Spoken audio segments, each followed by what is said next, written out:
Dattatray N Hemadi स्मृती व्याख्यान. वक्ता doctor Yashwant Patne. विषय साहित्य आणि मानवी जीवनमूल्ये. एक बहुआयामी व्यक्तिमत्व म्हणून डॉक्टर यशवंत पाटणे आज मराठी जगतात सुपरिचित आहेत. सध्या सातारा येथील कला व वाणिज्य महाविद्यालयात प्राचार्य म्हणून ते कार्यरत आहेत. मात्र अध्यापन आणि व्यवस्थापन एवढ्यापुरते त्यांचे कार्य सीमित नाही. वाचन, लेखन, समाज प्रबोधन आणि विधायक कार्यात समरस होऊन शैक्षणिक, सामाजिक, साहित्यिक आणि सांस्कृतिक जीवनात जी जबाबदारी त्यांच्यावर सोपवण्यात आली ती समर्पित भावनेने पार पाडणे हा त्यांच्या व्यक्तिमत्वाचा एक विलोभनीय पैलू आहे. श्री विजय तेंडुलकर यांच्या समग्र साहित्यावर पाटणे यांनी डॉक्टरेट संपादन केली आहे. त्यांचे सत्यशोधक तेंडुलकर हे पुस्तक त्यांच्या या अभ्यास विषयाचे फलित आहे. शेकोटी, सुंदर जगण्यासाठी, चैतन्याचे चांदणे, सहावे सुख, चंदनाचे हात ही त्यांची काही पुस्तके. त्यांच्या या पुस्तकांना प्रतिष्ठेचे पुरस्कार प्राप्त झालेले आहेत. नामांकित संस्थांचे कार्यवाह, अध्यक्ष, विद्यापीठाचे सेनेट सदस्य, पाठ्यपुस्तक मंडळाचे संपादक सदस्य अशी त्यांची आजवरची चौफेर आणि चतुरस्त्र वाटचाल आहे. साहित्य हा त्यांच्या अथक व्यासंगाचा, साधनेचा विषय. एक अमोघ आणि चिंतनशील वक्ता म्हणूनही ते मराठी जगतात सुपरिचित आहेत.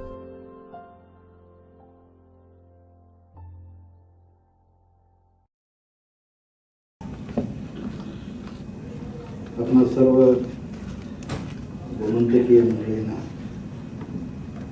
सुरुवातीला मनापासून नमस्कार करतो. नवीन वर्षाच्या आपल्या सगळ्यांना शुभेच्छाही देतो. आपल्या या संस्थेचे अध्यक्ष आदरणीय जनार्दन वेर्लेकर सर, उपाध्यक्ष आदरणीय नाईक साहेब, सर्व पदाधिकारी, इथं उपस्थित असणारे सर्व गोमंतकीय मातीमधली सर्व रसिक मंडळी. वास्तविक बसल्या जागी सुरुवातीला जेव्हा 100 वर्षाचा इतिहास थोडासा बघितला आणि डोळ्यासमोर जी काही माणसं चमकली त्यामुळे मीही थोडासा चमकून गेलो. आणि या मालिकेमध्ये वास्तविक मला पण संधी दिली याबद्दल मी सुरुवातीला धन्यवाद देईन. आणि सगळ्यात मोठे धन्यवाद, मी आजपर्यंत महाराष्ट्रात हजारो व्याख्यानं दिली असतील, परंतु आज माझ्या आयुष्यामध्ये एवढा सुंदर सेट असणारे हे पहिलं व्याख्यान आहे. मी आवडून ही व्याख्यान निर्मिती जी तुम्ही केली, ज्या कलावंतांनी ती मोठ्या अभ्यासपूर्ण पद्धतीने केली आहे त्यांना ही मंडळी दाद दिली पाहिजे. जेव्हा मी सरांच्या कार्यालयात बसलो होतो त्याच वेळेस त्या कलावंतांचा परिचयही मला करून दिला आणि मला असं सांगण्यात आलं की जेव्हा पडदा उघडेल तेव्हा आपल्या डोळ्याने हे सगळं दृश्य तुम्ही बघा. आणि खरं सांगतो, हे दृश्य प्रभावीच आहे. या व्यक्तिमत्वाबद्दल आज आपण त्यांच्या स्मृती जागवणार आहोत. ते आदरणीय दत्तात्रय एन हेमाडी यांच्या व्यक्तिमत्वालाच हा साजेस आहे. पण खरं सांगू का मंडळी, मी वक्ता म्हणून नेहमी सांगत असतो, वक्त्याचा आणि वातावरणाचा तसा एक संबंध असतो. जसं वसंत ऋतूचं आगमन झालं की कोकिळेला कंठ फुटतो, एक पावसाची सर पडली की मोराचाही पिसारा फुटतो. वक्त्याचंही तसंच असतं. त्याला वातावरण अनुकूल असेल तर त्याचा छान जम बसतो आणि अनुकूल नसेल तर त्याला जागेवर घाम सुद्धा फुटतो. मला काही घाम फुटण्याची शक्यता नाही. तिथलं एकूणच वातावरण बाबांनी सांगितलंय, माझ्या बोव्याच्या भूमीत भूमीत सारा माझा जीव जडे, पुऱ्या माझ्या कवनांचा गंध तिथे उलगडे. माझ्या शब्दफुलांना काय गंध येतोय बघायचंय. पण मी कलावंतांचं कौतुक करताना सांगेन की मला सहज आठवलं, मी स्टेज बघितल्यानंतर मला आठवलं की कलासुद्धा किती अशी हृदयस्पर्शी असावी लागते. म्हणजे मी माझ्या चैतन्याच्या चांदण्यामध्ये एक छोटासा प्रसंग लिहिला आहे. जेव्हा आपल्याकडचं भारतीय शिष्टमंडळ रशियाला गेलं होतं, बरीच मंडळी होती, त्यात अण्णाभाऊही होते, अण्णाभाऊ साठेही होते. आणि तिथं रशियन नाटक चालू होतं. आणि नाटक चालू असताना अण्णाभाऊ असे टाळ्या वाजवायचे जोरजोरात. शेजारच्या ग्रहस्थाने त्यांना सहज विचारलं की अण्णाभाऊ, टाळ्या तुम्ही वाजवताय, तुम्हाला काही रशियन समजतं का काय? म्हटले, तुम्ही टाळ्या वाजवताय म्हणून म्हटले. तेव्हा अण्णाभाऊंनी वाक्य जे सांगितलं ते इतकं मार्मिक होतं.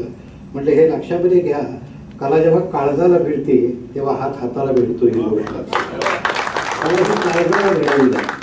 म्हणून आमच्याकडं ज्ञानेश्वरांनी सुद्धा वक्त्याची व्याख्या करताना हे सांगितलं, वक्ता तो नसतो, वक्ता तोच असतो जो श्रोत्यांच्या हृदयाची तार छेडतो आणि मस्तकामध्ये विचारांचं बीज पेरतो. मला किती जड बोलता येईल सांगता येत नाही, किती मला विद्वत्तापूर्ण बोलता येईल सांगता येत नाही, पण एक गोष्ट मला खात्रीनं सांगता येईल की तुमच्या हृदयाची तार तुटू नये आणि मस्तकाची शेण उठू नये, एवढीच मूल्य तुमच्या समोर आहे.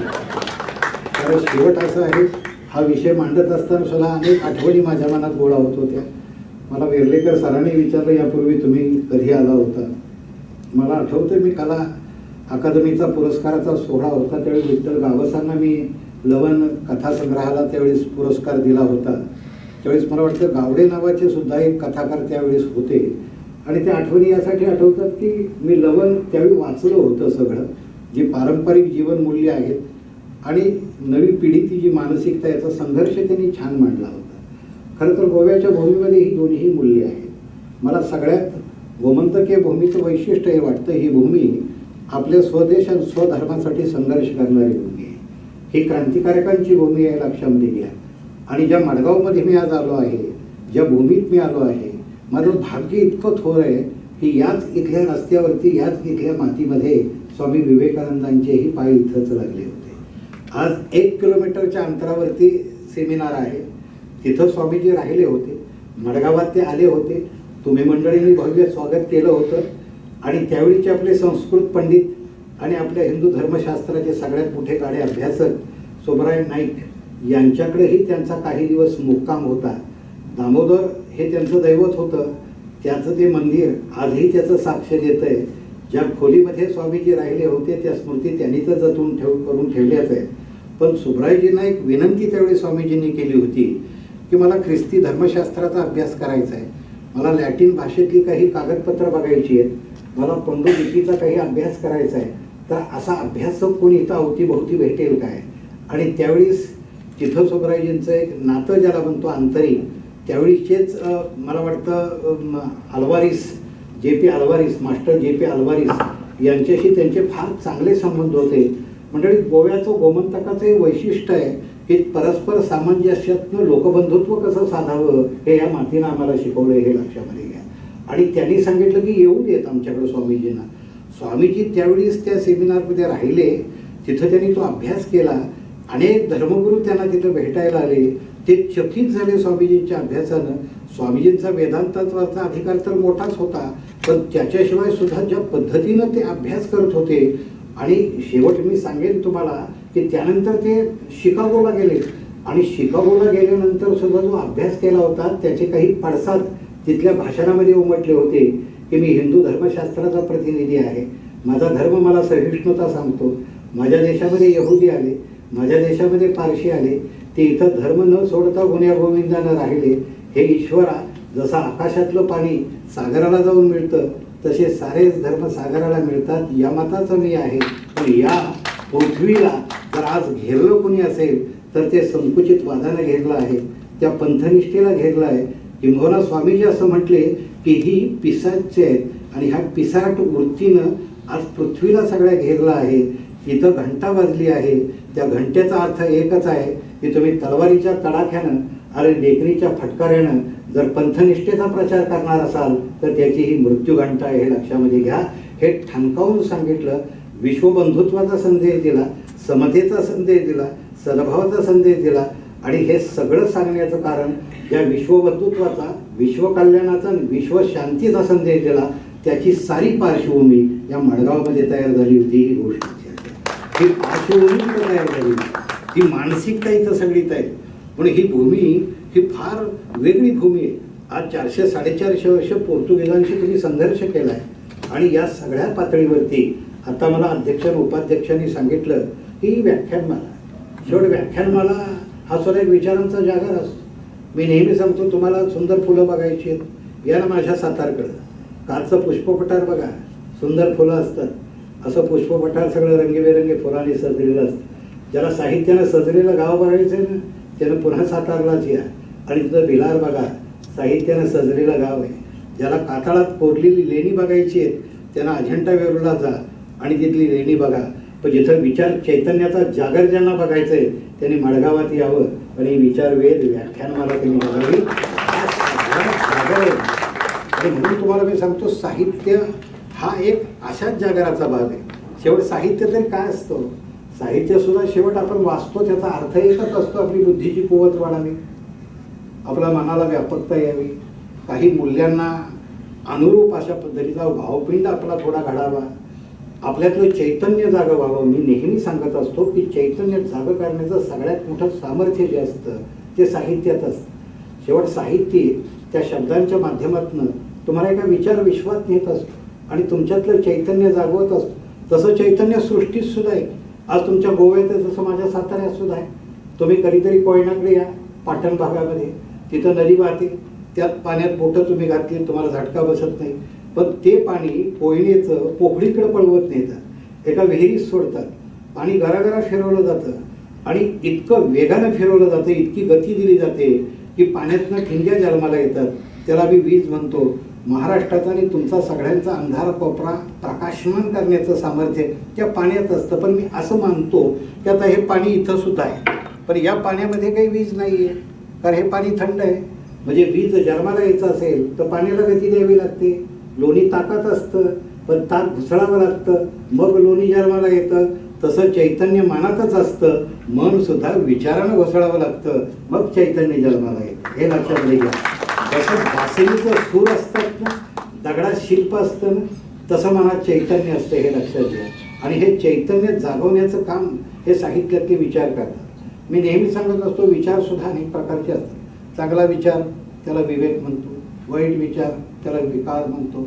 तुम्ही मुरली नावाची कथा आहे खांडेकरांची, किती मजेशीर कथा आहे. एकाच व्यक्तिमत्वामध्ये अनेक व्यक्तिमत्व असतात. त्यांनी 3 कृष्ण मांडलेत आमच्यासमोर.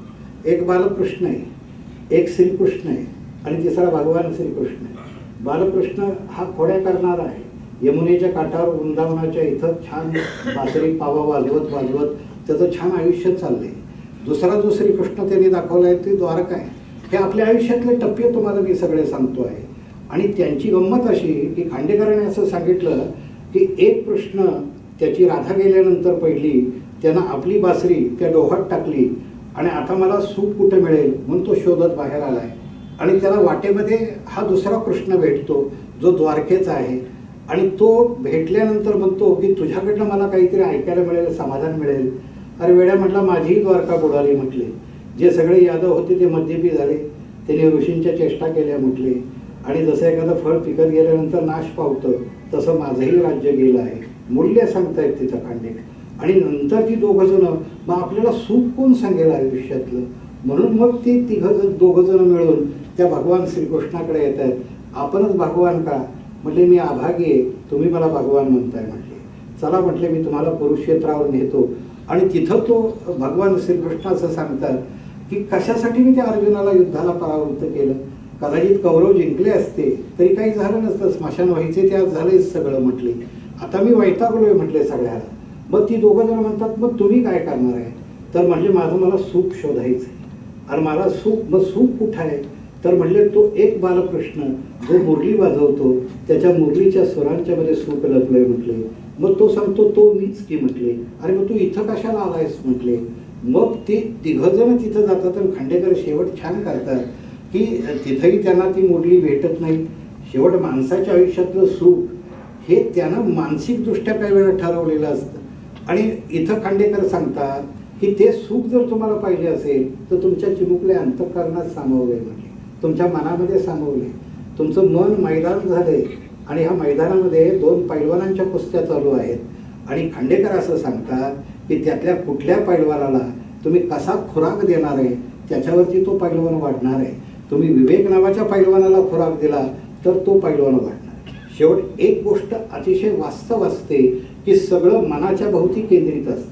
गौतम बुद्धांनी सुद्धा मनाला शेती म्हटलं. आणि गौतम बुद्धांचं सुंदर वाक्य आहे, मी माझ्या मनाच्या शेतीमध्ये श्रद्धेची बीजे पेरतो, मी माझ्या मनाच्या शेतीमध्ये विचारांची बीजे पेरतो, त्याच्यावर प्रयत्नाचा पाऊस टाकतो, मी बुद्धीचा नांगर घेतो, त्याला उत्साहाची बैल जोडतो मी सत्याची कास धरतो, संयमाची कापणी करतो, कष्टाची उपासना करतो, मी विकाराचं तण उपटून टाकतो, मी मनाची मशागत करतो आणि मनाच्या शेतीतनं मी अमृताचं फळ घेतो.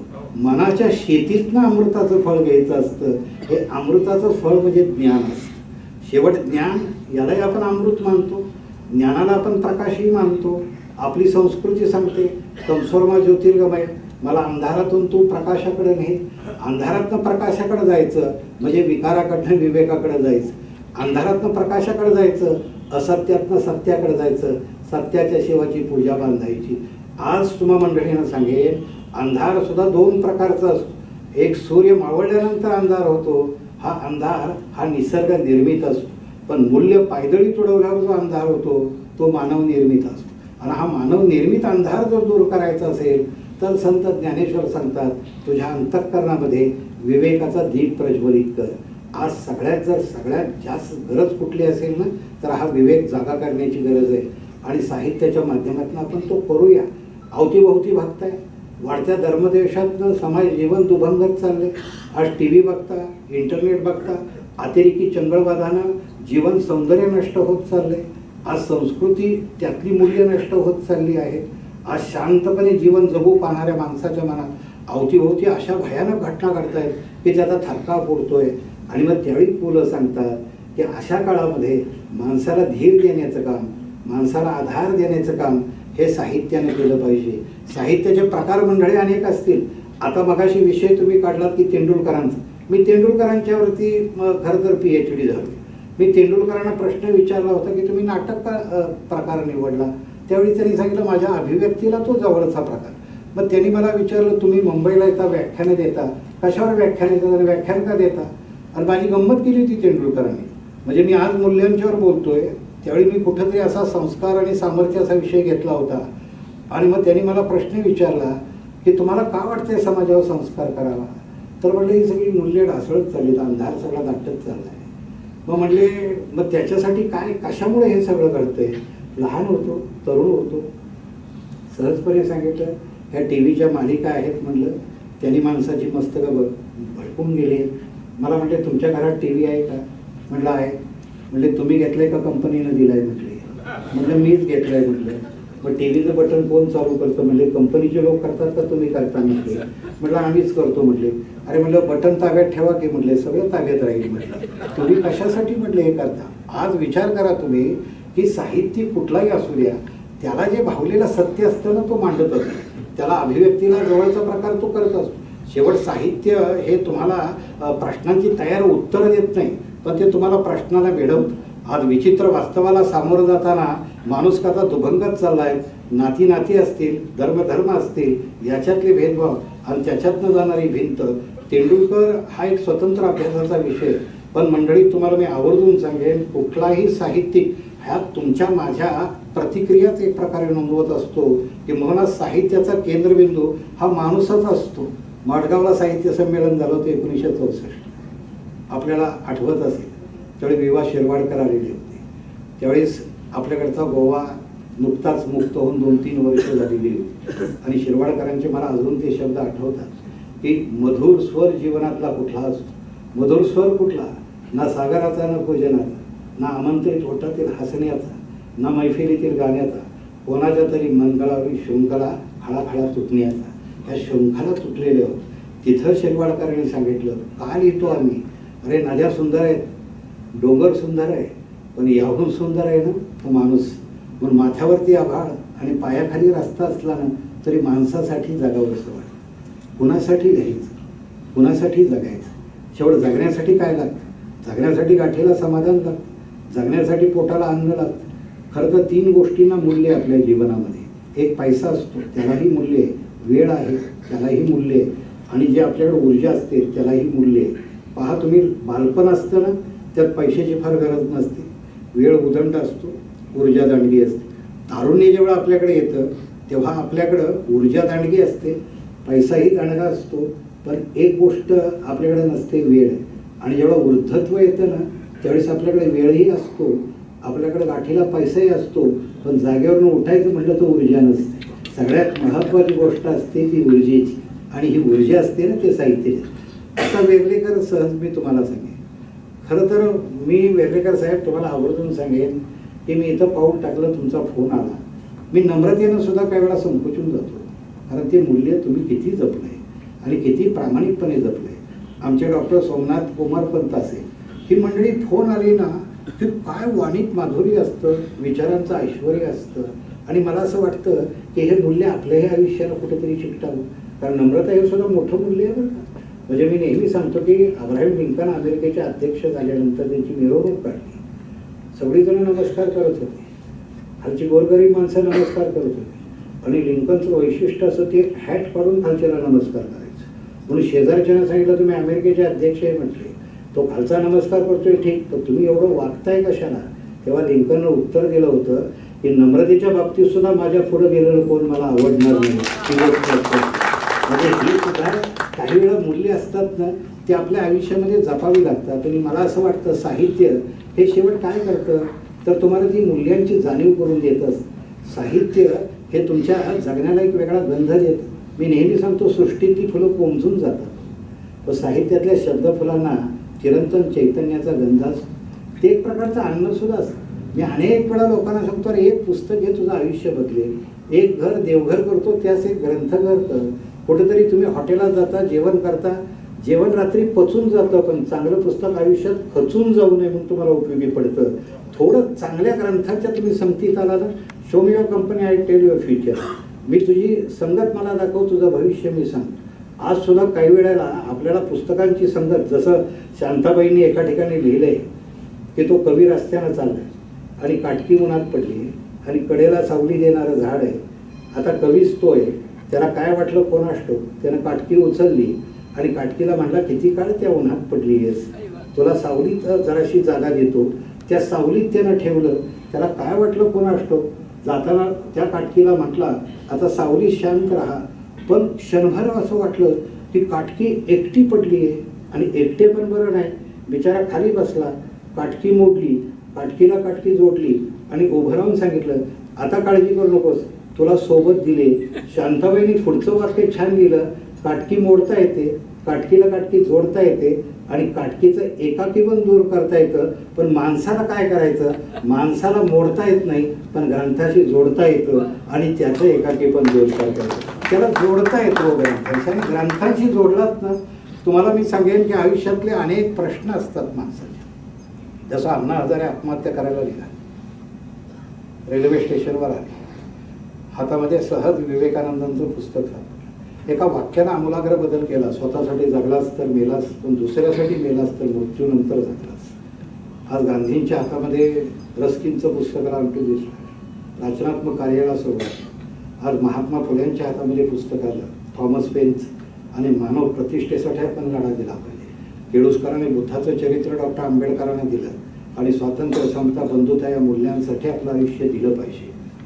आंबेडकरांनी ज्ञानाचा तर एक प्रचंड अशा प्रकारचा लढा त्यांच्या चरित्रात दिसतो. मला आठवतंय सहज, म्हणजे ते पंडित मदन मोहन मालवीय हे सहज एकदा म्हटले की आंबेडकर तुम्ही बोलता छान म्हटले, तुमचा अभ्यास दांडगा आहे म्हटले, तुमच्या शब्दातनं म्हटले तेजस्वीपणा डोकावतो. मी नेहमी सांगतो की त्या ज्योतीला त्यावेळी प्रकाश असतो ज्यावेळेस त्याला विचाराचं इंधन असतं. आंबेडकरांना प्रश्न विचारला की तुमच्या घरात पुस्तकं किती आहेत, तेव्हा आंबेडकरांनी सांगितलं माझ्याकडे 2 लाख रुपयांची पुस्तकं आहेत. त्यावेळेस म्हणले मी तुम्हाला 2 लाख रुपये देतो, मला सगळी तुमची पुस्तकं द्याल का. तिथं डॉक्टर आंबेडकरांनी उत्तर दिलं होतं, माझ्या घरातनं ग्रंथ जाणं म्हणजे माझ्या कुडीतनं प्राण दिल्यासारखं आहे. अरे ग्रंथांच्यावरती सुद्धा किती प्रेम करायचं असतं. मी नेहमी सांगेन तुम्हाला, आत्ता सर तुम्ही विचारलं, मी ग्रंथ महोत्सव साताऱ्यात आयोजित करतो, 100 स्टॉल येतात, चॉकलेट लिमलेट नको, मला छान छान पुस्तक घेऊन चला. लेकरं तिथं येतात, आपले वाढदिवस साजरे करतात, हा आनंदाचा सोहळा असतो. आम्हाला माहिती आहे किती मुलं किती वाचतील, पण तरीसुद्धा आज मुलांना काही सांस्कृतिक पर्याय आपण उपलब्ध करून दिले पाहिजे. आज आपण त्यांच्या बाकीच्या गोष्टींच्यावरती बोलत असतो, पण जीवनातली काही दुःख अशी असतात बरं का, जी व्यक्त करता येते. मी नेहमी सांगतो ही दुःख जर तुम्हाला मुक्त करायची असेल ना, तर थोडीशी पानं मनावरती घ्या. आजही आपण धनाची गुंतवणूक करतो, मनाची किती करतो. काही प्रसंग असेही जीवनात येतात ना की जसं आंबेडकर म्हटले की ग्रंथात प्राण आहे. मी पुलंचं एक उदाहरण याच्यात दिले माझ्या पुस्तकात चैतन्याच्या चांदण्यामध्ये. पुलं हे व्यक्तिमत्व असं होतं की ज्यांनी बोचरं आयुष्य आमचं हसरं केलं आणि विनोदाच्या माध्यमातून सुद्धा मूल्यांची पूजा बांधता येते हे आम्हाला पुलंनी शिकवलं, हे आम्हाला अत्रेंनी शिकवलं. खळखळून हसता हसता हसणं सुद्धा माणुसकीचा आविष्कार असतो हे आम्हाला पुलंनी सांगितलं. पुलंचं उदाहरण मुद्दाम दिलंय. चीनच्या युद्धाचं मी उदाहरण दिलंय. चीनचं युद्ध भारताशी चाललं होतं आणि आपला एक मराठी सैनिक होता. दिवाळीत त्याला इकडे यायचं, त्याला राजा देत नव्हते, बायको त्याला बोलवत होती आणि दिवाळी जवळ आली असताना आपल्याला राजा नाही म्हणून तो चिडला. आणि त्याच्यात पुढे एक साठवण जयवंत दळवींनी लिहिलंय की त्याने विचार केला की बायकोला एक पत्र लिहायचं आणि त्या पत्रात स्पष्ट आणि स्वच्छ लिहायचं की आता बाद झालं सगळं, आपण डायरेक्ट आता वरच दोघंजण भेटूया. म्हणून चांगलं पत्र घेतलं, पेन बिन घेतलं. पण बायको हुशार होती, तिने एक दिवाळी अंक कुठला तरी पाठवला होता पुलंना आणि त्यात पुलंचा एक लेख होता, माझं खाद्य जीवन. आणि हा पट्ट्या जो आहे त्याने शेकोटी पेठोटी मोठी आणि त्याच्यात उडी मारायची. फक्त बायकोला अगोदर चिठ्ठी लिहायची, चिठ्ठीसाठी कागद घेतलाय, पेन घेतलाय आणि त्यापूर्वी एक विचार आला की बायकोनं दिवाळी अंक पाठवलाय, काय तर बघावं. म्हणून पुलंचाच लेख हाताला लागला. त्या चिवड्याचं वर्णन केलं होतं, कोल्हापूरच्या छत्र्यांच्या चिवड्याचं वर्णन केलं होतं. खुद्द छत्र्यांनी ते वर्णन पुलंचं वाचल्यानंतर 80 वर्षाच्या त्या वृद्ध माणसाने पुन्हा एकदा चिवडा केला आणि एक डबा भरून त्याच्यात 2 ओळीची चिठ्ठी लिहिली. आजपर्यंत माझा चिवडा मी दोघांनाच पाठवलाय, एक लोकमान्य टिळक यांना आणि रसिक मान्य पुलं तुम्हाला एकदा, असा दोघांना मी चिवडा पाठवलाय. चिवड्याचं वर्णन इतकं खुमासदार होतं की ते वाचता वाचता पहाट झाली, त्याला कळलंच नाही आपण आत्महत्या करायची आणि शेकोटी थोडी विझत आली. पण त्याने एक विचार केला, मरायला हरकत नाही पण जाण्यापूर्वी एकदा त्या छत्र्याचा चिवडा खाल्ला पाहिजे. चिवडा खाल्ल्याशिवाय जाण्याचा अर्थ नाही. आणि त्यांनी काय केलं असेल, जी चिठ्ठी बायकोला लिहायचं ठरवलं होतं ही त्यांनी पुलंना लेखकाला लिहिली आणि एक वाक्य लिहिलं, प्रिय भाई, खरं सांगतो म्हटले, काल रात्री मला मारावंसं वाटत होतं, काल रात्री मला मारावंसं वाटत होतं, पण तुमचा एक लेख वाचला, आज मला जगावंसं वाटतंय म्हटले. आणि त्याला उत्तर पुलंनी त्याच्यापेक्षा भारी दिलं, हे माझ्या प्रिय वाचका, माझ्या शब्दांमुळे तुला जगावंसं वाटतं म्हणून माझ्यासारख्या लेखकाला लिहावंसं वाटतं. ही गोष्ट इथं जगणं आणि लिहिणं अनुबंध आहे, लक्षात घ्या. जगणं आणि लिहिणं यांचा अनुबंध म्हणजे साहित्य असतं. शेवट जगणं कुठं आपल्या हातात आहे आणि मरणं तरी आपल्या हातात आहे ना. पण जगण्या मरण्यामधलं जे आयुष्य आपल्या हातात आहे ती कुठली मूल्य घेऊन आपण जगतो. शेवट साहित्य काय किंवा एखादा कलावंत काय, हा ती मूल्यच जागवत असतो ना. रवींद्रनाथ टागोरांनी असं सांगितलं की मानवी जीवन हाच एक मोठा महासागर आहे. त्यात दुःखाच्या मासोळ्या आहेत, त्यात मोहाच्या मगरी आहेत, त्यात संकटाचे डोंगर आहेत, परंतु त्याच्यात ग्रंथरूपी काही शिंपले आहेत, त्याच्यात काही विचारांची मालिक आहे. एखादा साहित्यिक आपल्या प्रज्ञा प्रतिभेतनं ते असं विचारधान देत असतो, त्याच्यावरती तुमचं मन प्रसन्न होतं, त्याच्यावरती तुमचं जगणं प्रवाही होतं. त्या साहित्यामध्ये ती ताकद असते. मी तुम्हाला सांगेन, मी अशी असंख्य पुस्तकं सांगेन. मी साने गुरुजी वाचले, मी विनोबा भावे वाचले, मी गांधी वाचले, मी टिळक वाचले. मला सगळ्यात जर जाणवणारी गोष्ट कुठली असेल, ह्या माणसाने प्रचंड कार्य केली आहे, पण त्यांच्या जगण्यातलं जे साधेपण आहे ना, हे आपण कधी स्वीकारणार. आज खरं सांगतो, आपण इतके चंगळवादी झालो आहे. आपल्याला सगळ्यांना प्रचंडपणाची ओढ लागली आहे. गाडी प्रचंड, बंगला प्रचंड, पगार प्रचंड. आता मी कॉलेजवर प्राचार्य आहे, पोरांच्या हातात मोबाईल असतात. बारके मोबाईल आवडत नाहीत पोरांना, तेही प्रचंड पाहिजे.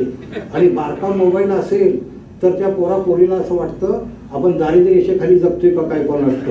म्हणजे ह्या मानसिकता आई बापांना सुद्धा वाटतो. मार्क कसे पोरांना प्रचंड पाहिजे.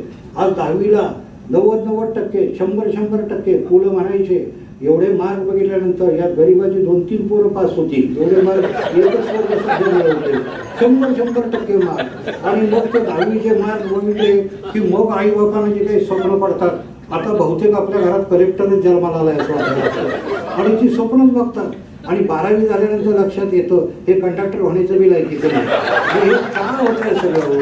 ही सगळी जी प्रचंडपणाची फुलं आमच्याकडे गेली आहेत ना, ही कुठंतरी बाजूला होऊ द्यात नाही. आजही मला असं वाटतं आम्ही त्याचं बाल्य हिसकावून घेतोय. हो, त्या मुलांचं आम्ही वात्सल्याच्या नावाखाली त्यांची बाल्य हिसकावून घेतोय. आज त्यांना साधेपणा सुद्धा शिकवायला. ओ माय गोडसे वाचा कधीतरी, त्यात गांधींचं व्यक्तिमत्व वाचा. मला यासाठी तुम्हाला सांगायचं, ही माणसं काय जन्माला आली. आज यशवंत पाटणे तुमच्याशी बोलतायत, त्याचं कारण काय. आज ही सगळी मूल्य ढासळत चालली, तो नीतितत्वांचा ऱ्हास होत चाललाय. धर्मही नेमका आम्हाला कळेना झालाय. जेव्हा आम्हाला धर्म कळत नव्हता ना, तेव्हा मानव धर्माची गीता सांगण्यासाठी संत जन्माला वेदनेच्या वाटेनं गेले, पण तुमच्या माझ्या जीवनामध्ये आत्मज्ञानाची पहाट त्यांनी निर्माण केली. आज संत साहित्य वारकरी संप्रदाय हा फक्त भक्ती संप्रदाय नाही, हा समाज प्रबोधनाचा आहे. जे का रांजले म्हणणारे तुकोबा हे आम्हाला देवत्वाची नवी व्याख्या सांगतात. पसायदान गाणारे आमचे ज्ञानोबा हे आम्हाला विश्वात्मक कल्याणाशी आमचं नातं जोडतात. तो भक्तीबरोबर आम्हाला नीतिमत्तेची शिकवण देतात. आज आम्ही असंख्य माणसांची, आज पंडित महादेव शास्त्री जोशींनी संस्कृती कोश लिहिला, वाचा ना तुम्ही. कधी कधी ही मोठी मोठी चरित्र वाचा. मग आम्ही कधी शाहू फुले आंबेडकर म्हणतो, पण त्यांची समता घेतो का कधी? आम्ही गाडगेबाबावर बोलतो ज्याला अक्षराचा गंध नाही. आज मी सांगतो ना, आमच्या सगळ्या गुणवत्ता ज्या आहेत ना, त्या सगळ्या मुलांच्या गुणवत्ता ह्या आम्ही जीवनातल्या सद्गुणाशी नाही जोडल्या, परीक्षेतल्या गुणांशी जोडल्या. मी सर एका ठिकाणी गेलो होतो, एक विज्ञान प्रदर्शन होतं. महाराष्ट्र अनेक ठिकाणी हिंडतो, तिथं पारितोषिक वितरण सोहळा होता. एकानं माझं सहज जॅकेट ओढलं. म्हणले काय बाबा? सर म्हणलं आजच्या पारितोषिक द्यायला तुम्ही झालाय काय? होय म्हटलं. म्हणलं ओळखू यावं म्हणून जॅकेट घातलंय म्हटलं, बाकी कसा घालत नाही म्हटलं मी. त्याला आपलं सर सगळं त्याला मला प्रश्न विचारला, तुम्हाला किती टक्के पडले? म्हणजे पोरं कशी कुठं आबरू काढतील याचा विचार केला. मी त्याला म्हटलं पडले 60-62%. त्यावेळी मला पडले, त्यावेळी सरगड होते, पण त्याला कॉलर उंच केली आणि म्हटलं मग आपल्याला 88% मार्क पडले. अरे म्हटलं तू फारच हुशार आहेस. म्हटलं तू कर्मवीर भाऊरावपेक्षा हुशार, बापूजीपेक्षा हुशार, आंबेडकरांना तर 35% होते, त्याच्यापेक्षा तू हुशार. म्हटलं काय तुला सांगायचं. पण बेटा आयुष्यभर एक गोष्ट लक्षात घे की परीक्षेतली टक्केवारी म्हणजे गुणवत्ता नसते, तर टक्के टोनपे खाऊन मिळवलेलं यश म्हणजे गुणवत्ता असते. हे तुला कधीतरी कळलं पाहिजे. टक्के टोनपे खाऊन तुम्ही यश मिळवा ना, असं यश जे असतं हे सुद्धा एक मूल्य असतं जीवनात. मी नेहमी सांगत असतो, ही सगळी माणसं, मग गाडगेबाबा असतील, संत असतील, पुष्कळ, यांची कार्यक्षेत्र वेगळी होती मंडळी. म्हणजे कर्मवीरांचं कार्यक्षेत्र वेगळं, इकडं ज्ञानोबाचं कार्यक्षेत्र वेगळं, बाबा आमटेंचं वेगळं, तुमची मदर तेरेसाचं वेगळं, पण सगळ्यांच्या जगण्याचं मूल्य एक होतं, ते म्हणजे मानव कल्याण. त्यांच्या डोक्यात जर एखादी विवेक बुद्धीला गोष्ट पटली ना, तर त्यांच्याकडे असणारी निर्भयता हे सुद्धा त्यांचं मूल्य होतं. उक्ती आणि कृती, संकल्प आणि साधना, व्यवहार आणि भावना यांच्या एकरूपतेमध्ये त्यांचं मोठेपण होतं आणि त्या मोठेपणात त्यांचं देवपण होतं. मी या माणसांना देव का म्हणतो? कारण लोकसिद्ध ईश्वर नावाची सुद्धा एक कल्पना आहे की प्रत्येकजण त्या मूर्तीला ईश्वर मानेल असं नाही, पण आपली संस्कृती ही मूर्ताकडून आपल्याला अमूर्ताकडे नेते. आपली संस्कृती मूर्तीत देव बघते, याचा अर्थ मूर्तीच्या पलीकडे जे अमूर्त मूल्य असतात याच्यात बघतो आपण देवळात जातो, देवाला नमस्कार करतो. विवेकानंदही गेले होते, कालीमातेला नमस्कार केला होता, मला विवेक दे, मला ज्ञान दे, मला शक्ती दे. ही शक्ती रामकृष्णांनी दिली, ते त्यांच्यासाठी देव झाले. शेवट देव माणसात सुद्धा असतोच हो. ते देवत्व डोळ्याला दिसावं लागतं, त्यासाठी दृष्टी असावी लागते. पण कित्येक वेळा गंमत असते, आम्ही देवालाच देव मानत नाही, तर माणसाला कुठं मानायचं? हा आपल्याकडचा सगळ्यात मोठा प्रश्न. माझ्या कॉलेजवर परिसंवाद घेतला होता मी, देव आहे कुठं? आणि एका ग्रंथाने इतकं भन्नाट भाषण केलं, देव नाही या विषयावरच तो बहुतेक 15-20 मिनिटं बोलला. आणि त्यांनी इतकं पटवून दिलं की देव नाही. अरे देव मानसिक आधार आहे. शेवट तो अमूर्त असला तरी स्वीकारायचं का नाही ते मूल्यांवर ठरवा. पण त्यांनी भाषण केलं देव नाही याच्यावर, आणि भाषण इतकं प्रभावी झालं की भाबडी माणसं उठली आणि त्याला देव समजून नमस्कार केला. आणि नमस्कार करून भाबडी नाही तर त्याला प्रश्न विचारला, एवढं चांगलं व्याख्यान म्हणले देव नाही या विषयावर, तुम्ही दिलं तरी कसं? त्या वक्त्यानं आभाळाच्या दिशेला हात केला आणि सांगितलं देवाचीच कृपा म्हटलं. म्हणजे तुम्ही मला सांगा ही कसली विसंगती? अरे देवत्व तुम्हाला शोधायचं आहे ना, तर त्याच्या कर्तृत्वात शोधा की त्याच्या विचाराने संस्कारात शोधा ना. आज तुमचे बांदोडकर, भले तुमचे वाद असतील काही वेगवेगळे प्रादेशिक, आमच्याकडचे यशवंतराव, ही मंडळी मला का आठवत आहेत? मला यासाठी आठवत आहेत की तिजोरीत किती पैसा आहे त्यांनी बघितलं नाही. हे आम्हाला जे आमच्या प्रदेशाला, आमच्या महाराष्ट्राला, तुमच्या गोव्याला जी परंपरा लाभली आहे संतांची, जी परंपरा ऋषींची लाभली, जी समाज सुधारकांची लाभली, ती परंपरा माझा खजिना आहे आणि तो खर्च करून उपयोगाचा नाही. जेव्हा महाराष्ट्राची सूत्र मुख्यमंत्र्यांनी हातात घेतली त्यावेळेस ते एक वाक्य बोलले, मला शिवरायांचं स्वराज्य निर्माण करायचं आहे, मला सामाजिक न्यायाचं राज्य उभं करायचं आहे, मला मराठी अस्मितेचं राज्य उभं करायचं आहे. पुष्कळ मोठ्या स्वराज्याच्या राज्याच्या संदर्भात संकल्पना मांडल्या, पण एक प्रश्न तर नक्कीच असतो, हे स्वराज्य आपल्याला मुळात टिकवता आलं नाही, हे कुठेतरी सत्य स्वीकारा ना. 1818ला आपली मराठी सत्ता गेली, का गेली याचं चिंतन थोडं करूया ना, त्याचाही वेध कधीतरी घेऊया ना. याच्यामधल्या सगळ्या गोष्टी बरं, आपण नंतर पारतंत्र्यातनं स्वातंत्र्यात आलो, परंतु त्यावेळीच गुरुदेव रवींद्रनाथ टागोरांनी एक मोठा संदेश आपल्याला दिला होता की बाबा रे, हा इतिहास आता कधी विसरू नका. मी नेहमी सांगतो, गोमांतकाने सुद्धा 400-450 वर्ष स्वभाषेसाठी, स्वधर्मासाठी प्रचंड मोठा संघर्ष केलेला आहे. आपल्याला जेवढं सुबत्ता येते ना, तेवढं आपल्याकडच्या मूल्यांची घसरण सुरू होते, लक्षामध्ये घ्या. मला नेहमी असं वाटतं, आणि रवींद्रनाथांचं ते वाक्य फार महत्त्वाचं आहे, जो देश आपला इतिहास विसरतो ना, त्या देशाला इतिहासाच्या पुनरावृत्तीची शिक्षा भोगावी लागते, लक्षात घ्या. पण लोककल्याणाची साधनं ज्यांच्या हातामध्ये असतात, त्याला भविष्याचं भान असावं लागतं, वर्तमानाची जाण असावी लागते, आणि त्याला दृष्टी असावी लागते. आणि ही जर दृष्टी नसली तर लोकशाही मूल्य कोलमडून जातात. आजही मी प्राचार्य नाही, मी शिक्षक आहे. मला हे जाणवतंय, मी दुःख बघतोय समोरचं. आज विद्यार्थी सैराबाहेरा झालेले आहेत, त्यांना दिशा सापडत नाही. म्हणजे कित्येक वेळा मला असं वाटतं की आमच्या उपजीविकेसाठी आम्ही छान शिकतोय, शिकवतोय, पण आमची कॉलेजेस विद्यार्थ्यांच्या उद्धाराची केंद्र आहेत का? आज हेलन एक्सले, रिचर्ड एक्सले या दाम्पत्यानं एक छान प्रश्न पाठवला आहे, आणि हा प्रश्न सध्या चर्चेत आहे सगळीकडं. त्याच्यावर डिअर वर्ल्ड नावाचं पुस्तक आलं आहे, आणि तरुणांची अस्वस्थता, 18 वर्षाच्या खालच्या मुलांनी त्याचं उत्तर द्यायचं आहे. आणि एक प्रश्न दिला आहे, हे जग चालवायचा अधिकार तुम्हाला दिला तर. फार पुस्तक सुंदर आहे. अनेक देशातल्या मुलांची मतं त्याच्यात मांडली आहेत. मी सगळी सांगत बसणार नाही, मी माझ्या पुस्तकात ती लिहिली आहेत. परंतु त्यातल्या एका मुलीनं प्रश्न विचारला आहे, तो प्रश्न कर्त्याला विचारला आहे की तुम्ही असं म्हणता की हे जग चालवायचा अधिकार आम्हा मुलांना दिला तर. हा प्रश्न का पडलाय तुम्हाला? हा प्रश्न का पडलाय? 18 वर्षाच्या खालची आम्ही मुलं आहोत, आणि कोणाचा आधार घ्यायचा नाही, आईचा नाही, वडिलांचा नाही, शिक्षकाचा नाही, आणि याचं उत्तर आम्ही लिहायचं. का प्रश्न पडलाय म्हटले? तो जो काही भ्रष्टाचार असेल तो 18च्या वर्षात मंडळींनी केला आहे. तुम्हाला असं वाटतंय की हे सगळं सुधारावं, आणि तुम्ही आम्हाला जग देताय चालवायला? अरे, करायचंय ते सगळं तुम्हीच केलंय. जे करायचंय ते 18 वर्षाच्या वर्षात मंडळींनी केलंय. आणि ती मुलगी खाली वाक्य लिहिते की तुम्ही जेवढे आम्हाला बावळट समजता ना, तेवढे आम्ही बावळट नाही म्हटले. एखादी गोष्ट पटकन दुसऱ्याला द्यावी एवढी वृत्ती म्हणले तुमच्याकडे नसते. जग काय देत आहे म्हटले आमच्याकडं, आणि जग बीक द्यायच्या काही भानगडीत पडू नका, सुधारायच्या काही भानगडीत पडू नका. तुम्ही एक करा काम म्हटले, तुम्ही सुधारायला सुरुवात करा, जग आपोआप सुधारत जाईल. आता ही मुलगी, एक साधी मुलगी हे सांगते. मला एक सांगा की शेवट साहित्य संस्कार करतच ना. मी अंतर्मुख झालो, आणि मी विचार करत होतो की मी का वाचतो, मी का लिहितो, मी का संतांच्या साहित्याच्या संगतीत जाऊ म्हणतो. कारण मंडळी, शेवट परिवर्तन जर करायची असतील ना, पहा तुम्ही, 1000 वर्ष झाली, आज मुंगीचं वारूळ बदललंय का? 1000 वर्ष झालं चिमणीचं घरटं बदललंय का? 1000 वर्षात माणसाची भाषा, संस्कृती सगळं बदललं. हे बदल करण्याचं सामर्थ्य शेवट ते ज्ञानात असतं. ज्ञान सहजासहजी मिळतं का? तुम्हाला हवा जागेवर मिळाली, पाणी शोधावं लागलं, घर बांधावं लागलं, शेत कसावं लागलं, ज्ञान आणि कला तुम्हाला मिळवाव्या लागला. ज्ञानाच्या बळावर तुम्ही हवा पाण्यापासून वीज तयार केली, ज्ञानाच्या बळावर शेतीपासून अन्न केलं, घरापासून नाती गोती केली.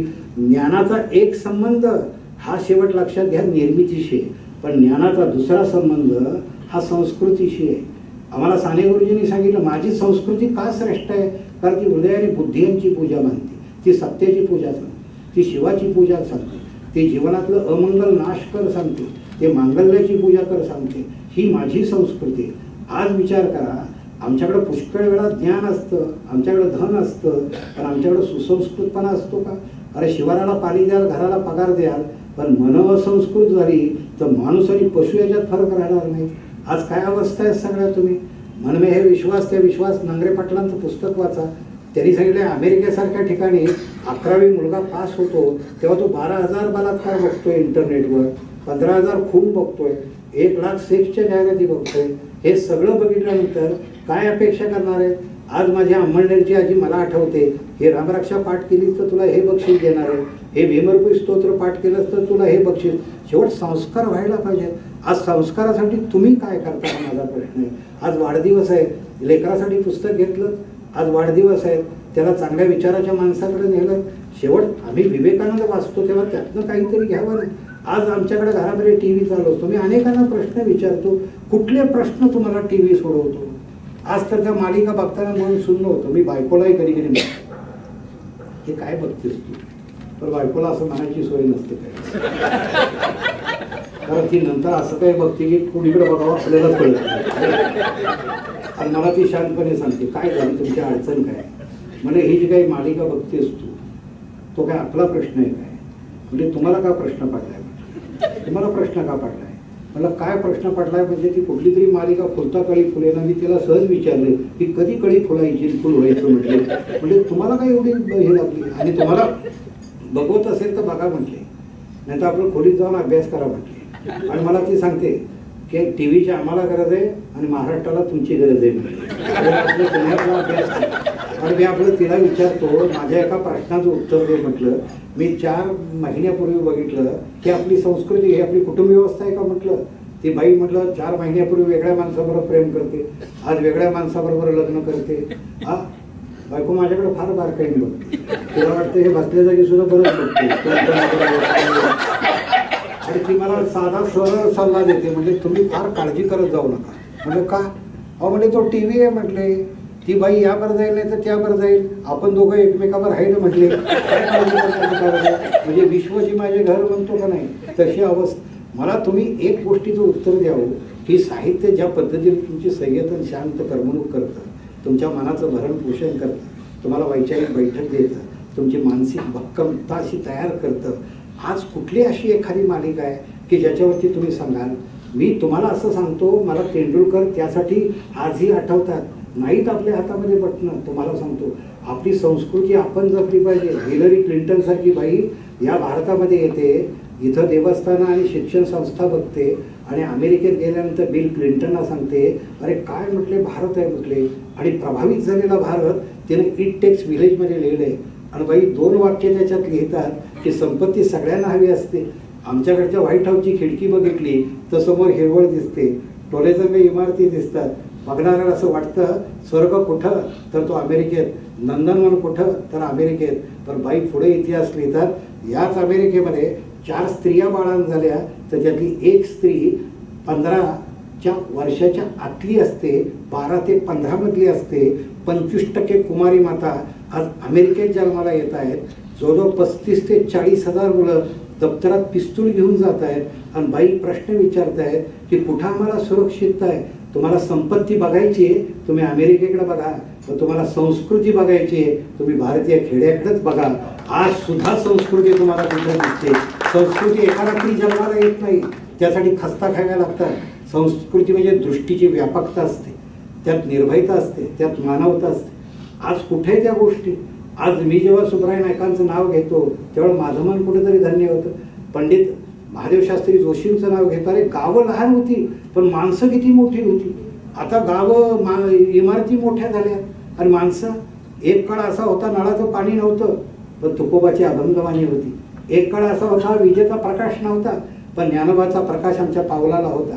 आता जग चंद्रावरती गेलं पण चैतन्याचं चांदणं मावळत गेलं. हे चांदणं कोण जागं करणार? एक सुंदर भारताचं स्वप्न आमच्या रवींद्रनाथ टागोरांनी बघितलं होतं. चित्त जिथे भीतिशून्य उंच जेथे माथा, ज्ञान जिथे मुक्त तेथे जागृत करीनाथ. हृदयाच्या गाभ्यातून शब्द तिचे जन्मे, पूर्णाप्रत वाहतात अविश्रांत कर्मे. पुरुषार्थ शतखंडित होई नगरी जेथे, तू स्फूर्ती कर्माची आनंदही देते. आज काय आहे हे सांगा? आज कुठून तुम्हाला कशी स्फूर्ती मिळेल? आज तसं काही वातावरण आहे का? आज माणूस माणसाशी फार स्वार्थानं बांधला गेलेला आहे. आज कदाचित इंटरनेटनं तुमच्या जग जवळ आला असेल पण माणूस लांब चाललाय ना. मी वेर्लेकर सर धन्यवाद देईन तुमच्या या व्याख्यानमालेला. या निमित्तानं माणूस तुम्ही विचारांशी जोडता आणि माणूस माणसाशीही जोडता. आज राष्ट्र जवळ येत आहेत आणि माणसं बाजूला जात आहेत. आज दुःख असंख्य आहेत. शेतकरी पेरतोय, पेरलेलं उगवतंय पण त्याला भाव मिळत नाही. मुलं शिकतायत पण शिकलेल्याला किंमत मिळत नाही. आज जगायचं कसा हा प्रश्न आहे. आणि अशा टप्प्यात मीही गोंधळतो ना, तेवढं एखादं चांगलं पुस्तक येतं. तुम्ही पुस्तक मॅन सर्च फॉर मिनिंग वाचलं असेल कदाचित. मला वाटतं फ्रँकलचं पुस्तक आहे, डॉक्टर व्हिक्टर फ्रँकल. तो तर त्या छावणीमध्ये हिटलरच्या इथं छळ छावणीमध्ये डॉक्टर होता. सुटल्यानंतर पण त्याने लोगोथेरपी नावाची थेरपी लिहिली आणि त्याने एक सूत्र दिलं, ज्याला जगायचं कसं कळतं ना त्याला सारं काही सहन करता येतं. फक्त एक सांगेल, करण्याचं कधी वय नसतं. तेवढी नकळत संस्कार व्हावे लागतात. मी 9वीत होतो. माझ्या वडिलांनी त्यावेळी मला ज्ञानेश्वरी पारायण सोहळ्याला बसवलं होतं. आज जीवन मूल्यांच्यावर मी बोलतोय. 9वीत कुठली मूल्य हो? एक तर वडिलांनी सांगितलं म्हणून सक्तीनं बसलो. आमचे वडील शिक्षक. 1-2 अध्याय झाले की घरी झाले विचारायचे, आज काय झाला, आज ज्ञानयोग झाला का, कळला का तुला? मला काही कळायचं नाही, खरं सांगतो. कारण 9वीतलं माझं वयच असं होतं, कळण्याचं नव्हतं. तुला सांख्ययोग कळला का? 4 दिवस गेले की तुला कर्मयोग कळला का? मला असं वाटायचं कुठनं कर्म आपल्या वाट्याला आले. मला काही कळत नव्हतं. मी एक दिवस म्हटलं, अण्णा मला हे काही कळत नाही. म्हटलं, नाही तुला कळत नाही हे मलाही कळतंय. मग म्हटलं बसवताय कशाला? मग कळतं एवढं सगळं. तर त्यावेळी माझे वडील जे वाक्य बोलले ते माझ्या मनावर विंबले. म्हणजे यशवंत, हे लक्षामध्ये घे की तू वाचावंस हे मला माहिती आहे. एक पहा म्हटले की आपण सकाळी उठतो, स्नान करतो, पाणी अंगावर घेतो, स्नान केल्यानंतर पाणी अंगावर घेतो. स्नान केल्यानंतर पाणी अंगावर राहतं का? म्हणजे कोणाच्याच राहत नाही. म्हणजे पाणी अंगावर राहत नाही, पण स्नान केल्यावर मन कसं होतं?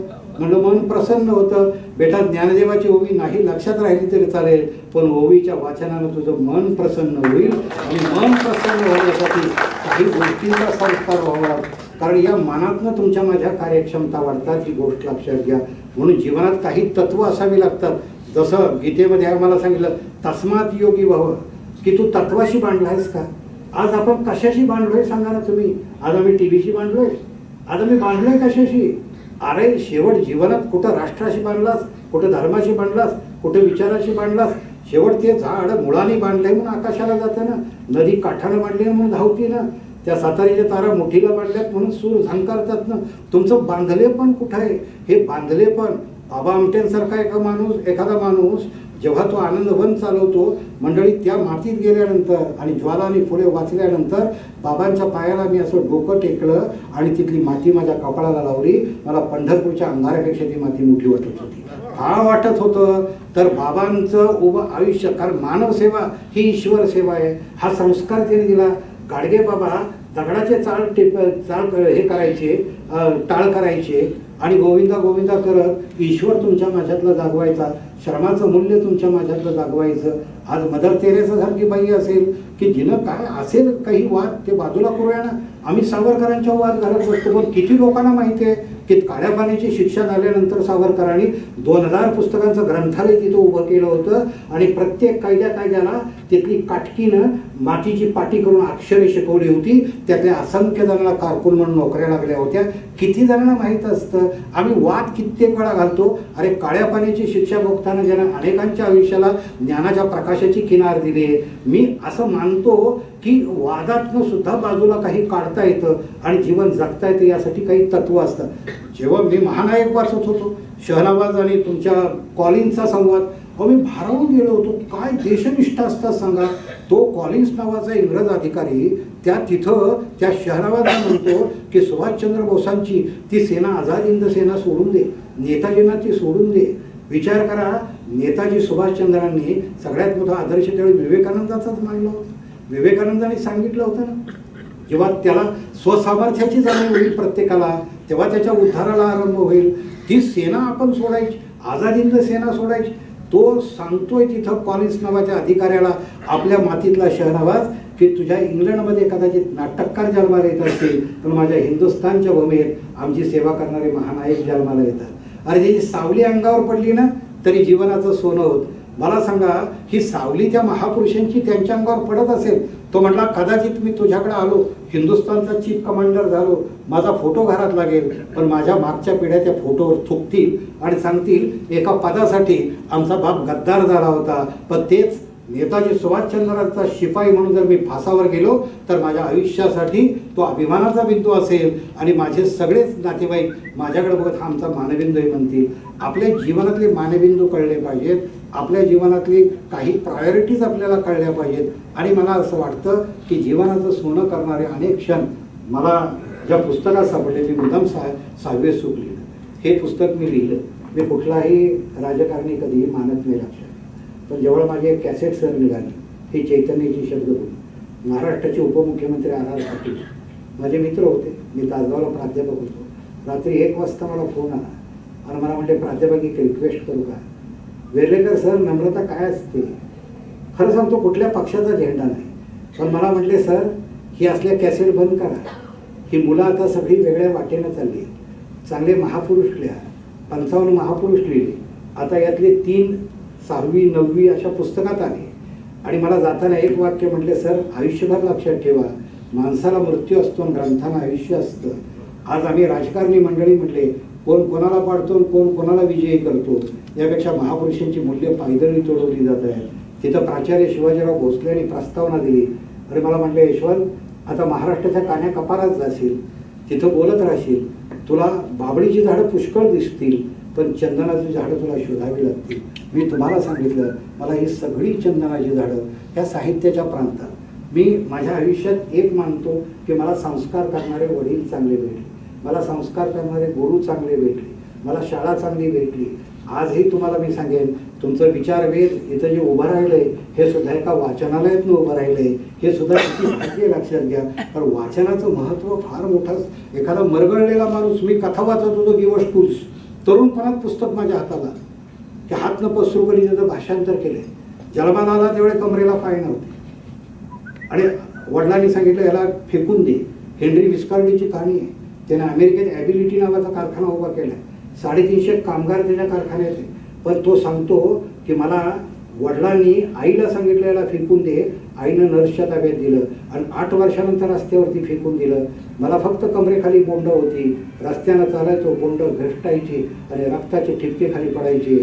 मला कधीतरी कोणीतरी सोललेलं केळ द्यायचं आणि टप्पल मारताना गोरीला मागाय. मी 25 वर्षाचा झालो, रात्रीच्या शाळेत शिकलो, दुसरं महायुद्ध पेटलं, मी कमांडोला घेऊन जायचो, मी हातात एक पुठ्ठा घेऊन जायचो, ज्याला जखम आहे त्याला वारा घालायचो, ज्याला ओठ सुकले त्याला पाणी द्यायचो. कारण ईश्वरासमोर जोडलेला हात पवित्र असेल पण सेवेसाठी पुढे झालेला हात अधिक कृतार्थ असतो. आणि ही सेवा एका डॉक्टर रॉबर्ट योनेवरनं बघितली. म्हणले हेनरी इकडे ये, तुझ्या सेवेनं मी प्रभावित झालोय, चल माझ्या दवाखान्यात. आणि 2 फुटाचे ॲल्युमिनियमचे पाय डॉक्टरने ज्या बोंडाचं माप घेऊन त्याच्यात खोचून टाकले. आता उभं राहा म्हटले. हेनरी उभा राहिला. चालता येते का? चालता यायला लागलं. डोळ्यातनं घळाघळा पाणी आलं. 3 फूट 8 इंचाचा हेनरी 5 फूट 8 इंचाचा झाला होता. आणि डॉक्टरांच्या हातात घेतले सांगितलं डॉक्टर तुम्ही मला माणूस केलं म्हटले. आज मी सरपटत चालणारं माझं आयुष्य ते इथं संपलं, मी माणूस झालो म्हटले. मला एक सांगा तुम्हाला फी काय देऊ, तुम्हाला फी काय देऊ? तेव्हा डॉक्टर म्हटले वेड्या मानवतेला कुठली फी आहे म्हटले. नाही डॉक्टर मी कामगार असलो तरी 4 पैसे आहेत, मी फी कुठली देऊ? तेव्हा डॉक्टरने त्यांना सांगितलं हेनरी फी द्यायचीच आहे ना, तर आता एक वाक्य लक्षात ठेव माझी गुरुदक्षिणा म्हणून. आज तुला मी 2 पाय दिले, अडचणीत असणारा माणूस तुझ्या समोर येईल ना त्याला मदरीचे 2 हात द्यायचे, हीच माझी फी आहे म्हटले जा. आणि तो सांगतो की हातपाय वजा केले तरी आयुष्य किती सन्मानानं जगता येतं. ॲबिलिटी कारखाना उभा राहिला. म्हणजे एक सांगा जीवनाची सार्थकता साठवलेल्या पैशात नाही आहे, जीवनाची सार्थकता आहे ना जपलेल्या मूल्यात आहे. म्हणून मानवी व्यक्तिमत्व हेच मोठं मूल्य आहे लक्षात घ्या. आज तुम्हाला ईश्वरानं काय दिलं याचा कधीतरी शोध घ्या ना. तुम्हाला तुमचंही सामर्थ्य दिलंय, मला माहिती आहे माझ्याकडे शब्द दिले. आज एक सुंदर सेट ज्याने उभा केला त्याला कला दिली, पुष्कळ गोष्टी दिल्या ईश्वरानं. त्या कोकिळ्याला रंग नाही दिला, कंठ दिला. पोपटाला रंग दिला, कंठ नाही दिला. मोराला पिसारा दिला, त्याला वाघासारखा पंजा नाही दिला. कासवाला टणकता दिली, सशासाठी चपळता नाही दिली. ईश्वरानं तुला टणकता नाही दिली कदाचित पाठीची, तुला पंजा नाही दिला, पंख नाही दिले, पण ईश्वरानं तुला 3 गोष्टी दिल्या. एक विचार करायला बुद्धी दिली, लोकांचं रंजन करायला कला दिली, लोकांची सेवा करायला हात दिली. तू जन्माला आलास तेव्हा तुझ्या आयुष्याची पाठी कोरी होती. या पाठीवर तो अक्षर किती काढतोस त्याच्यात तुझ्या जीवनाचा ग्रंथ अवलंबून आहे. म्हणून नेहमी सांगेन पाठीवर अक्षर काढायची आहेत ना, प्रेमाची काढा, श्रमाची काढा, ज्ञानाची काढा, सेवेची काढा, समर्पणाची काढा. आई शेवट समर्पणातनं उभी राहते. आज महापुरुष शेवट त्यागातनं उंच होता. आमचं जीवन महापुरुषांशी मला नाही बांधायचं, पण माणूस म्हणून आम्हाला जगायचं. आणि माणूस म्हणून जगायचं असेल तर काही मूल्य बाळगली पाहिजे. भाषणाचा शेवट करताना फक्त एक टप्पा सांगणार आहे आणि थांबणार आहे. कारण 1 तासाचा वेळ आहे, बरोबर आहे, 1 तास होत आलेला आहे. आणि हा मुद्दाम टप्पा सांगतो. हेल्थ नावाचा शब्द मी अनेक ठिकाणी सांगतो, तो मूल्यांशी जोडलाय म्हणून सांगतो. पहा तुम्ही कित्येकांना वाटतं की आपल्याला संपत्ती मिळाली ना आपण प्रचंड सुखी. कित्येकांना असं वाटतं की आपल्याला कुठलाच रोग नाही ना मग आपण सुखी. नाही, मानसिक सुस्थिती ही सगळ्यात महत्त्वाची. आणि त्यासाठी सर शब्द असतो ना, तो हेल्थ शब्द असतो. पहा, हेल्थ शब्द हा सगळ्या मूल्यांशी निगडीत आहे. पहिला शब्द एच येतो, EALTH. एच झालं की भाषण थांबलं. एच पहिला येतो. एच आयुष्यात किती ठिकाणी येतो. जिथं जन्माला येतो ते होम हाऊस किंवा हॉस्पिटल असतं. ज्याने विचार करतो ते हेड असतं. ज्या भावना असतात त्यात हार्ट. जे काम करतो त्यात हँड असतं. जिथं शिकतो ते हायस्कूल असतं. पण त्याच्या पलीकडे एक एच असतो, तो हॅबिटमधला असतो. सवयी. तुझ्या सवयी सगळ्यात महत्त्वाच्या आहेत. त्यातून तुझा स्वभाव म्हणत जातो. मी आत्मकथा वाचत असताना एका ठिकाणी थांबलो, कारण गांधी लिहितात की माझ्याही सवयी काही बिघडल्या होत्या. चुलत्याचं बघून मीही बिडी ओढत होतो म्हटले. मलाही काही गोष्टी अशा खोडकरपणा लागल्या होत्या. पण मला पश्चाताप झाला होता. मी रामाच्या देवळात गेलो, धोत्रेच्या बिया खाल्ल्या, पण काही मृत्यू आला नाही. मग एक चिठ्ठी लिहिली, वडिलांपाशी दिली. वडिलांनी चिठ्ठी वाचली, सगळ्या चुकांची कबुली होती. वडील एक वाक्य म्हटलं की मोहनदास चुकलायस हे तर खरंच आहे. चुकणं हा स्वभाव धर्म आहे, पण चूक सुधारून प्रगती करणं हा मनुष्य धर्म आहे, लक्षात घ्या. आणि मग माझ्या लक्षामध्ये आलं की पश्चाताप हे सुद्धा मनाचं स्नान आहे आणि प्रार्थना हे मनाचं अन्न आहे. त्यातून ते जन्माला आलं. आपल्यातल्या सवयी. मला अनेक लोक 31 डिसेंबरला आमच्याकडे वेगवेगळ्या पद्धतीने मंडळी साजरी करतात. गोवा तर त्यासाठी प्रसिद्धच आहे. अनेक जण मला सांगत असतात, पाटणे पुस्तकं लिहिता, हो. भाषणं देता, हो. काय मिळतं? म्हणजे आनंद मिळतो. म्हणजे तुम्हाला आनंद मिळतो, मग आम्ही थोडी घेतली की आम्हाला काय मिळतो म्हटलं. तुम्हालाही आनंद मिळतो, म्हणजे तुमच्यापेक्षा जास्त मिळतो. म्हटलं मिळत असेल म्हटलं. पण एक गोष्ट लक्षात घ्या, आज व्याख्यान मला ज्यांनी घेतली त्या संयोजकांना आनंद आहे. मी ग्रंथ लिहिले, मला आनंद आहे. माझं जे ऐकतायत त्याला आनंद आहे. या आनंदाला समाजाची मान्यता आहे म्हटलं. पण तुझ्या आनंदाला कुटुंबाचीही मान्यता नाही, ही गोष्ट लक्षात घे. माझ्या आनंदातनं आनंदच जन्माला येतो, तुझ्या आनंदातनं उद्याचं दुःख जन्माला येतं. बेटा, सवयी सुद्धा शेवट आपल्याकडची तृप्ती सात्विक असेल ना, तर जगण्यातला आनंद शाश्वत असतो, लक्षात घ्या. अधिक बोलत नाही. त्यानंतर ई येतो. ईचा अर्थ एक असतो एक्झाम, जीवन परीक्षा आहे, एक्झरसाईज, पास व्हायचे ते व्यायाम. आणि तिसरी गोष्ट एन्जॉय. एका माऊलीनं 75 वर्ष, मी रोज योगासनं करतो, मी कपालभाती करतो. म्हणजे योगासनासाठी 20 मिनिटं दिली नाही तर तो दिवस उगवला का नाही याची मला काळजी वाटते. मी नेहमी आपल्याला जर बोलायचं आहे तर दीर्घ श्वसन केलं पाहिजे, कपालभाती केली पाहिजे, काही वेळ आपल्याला आपल्या आरोग्यासाठी दिला पाहिजे. आज ॲट्रॉफी नावाचं एक तत्व आहे इंग्रजी ह्याच्यात, तुमच्या शरीर विज्ञानात, आणि त्याच्यात सांगितलेलं ज्या गोष्टीचा आपण वापर करत नाही त्या गोष्टी हळूहळू नष्ट होतात. मला कित्येक वेळा वाटतं आपले पायच नष्ट होऊ नयेत, म्हणून मी चालायचंही मधनं प्रयत्न करतो. तुम्हाही मंडळींना सांगेन, काही वेळेला काही गोष्टी कोणीतरी सांगाव्या लागतात. 75 वर्षाची एक माऊली मला औरंगाबादला भाषण संपल्यानंतर भेटायला आली. भाषण चांगलं केलं म्हणून पाठीवर थाप मारली. एवढी मोठी प्रचंड थाप मारली की मी तोंडावर पडता पडता वाचलो. म्हणजे ताकद किती असेल लक्षात घ्या 75 वर्ष. आणि एवढं करून थांबल्या नाहीत तर त्याने मला प्रश्न विचारला पाटण्याला किंवा लेक्चर मारले. वा म्हटलं तुमची शबासकी मला आवडली. म्हटलं काय तंदानिक शबासकी आहे. मॅडमने मला म्हटलं मिस्टर पाटणे जज माय एज. अवघड आहे ना प्रश्न. म्हणजे आता दुसरा दणका बसायचा नसेल तर एकतर कमीच वय सांगितलं पाहिजे, पण मी काहीच सांगितलं नाही. I am 75. तू भाषण अनेक शिकवून देतोस ना, मग माझ्या पुस्तकात मी तो अनुभव लिहिला आहे सगळा. म्हणजे एक सूत्र सगळ्यांना सांगितलं, एकपट खायचं, दुप्पट पाणी प्यायचं, तिप्पट चालायचं, चौपट हसायचं आणि पाचपट आनंदी राहायचं. कारण आनंदी राहणं हे मूल्य एन्जॉय आहे. एकपट खायचं, तिथून दुपटीला सुरुवात. दुप्पट पाणी प्यायचं, तिप्पट चालायचं आणि चौपट हसायचं.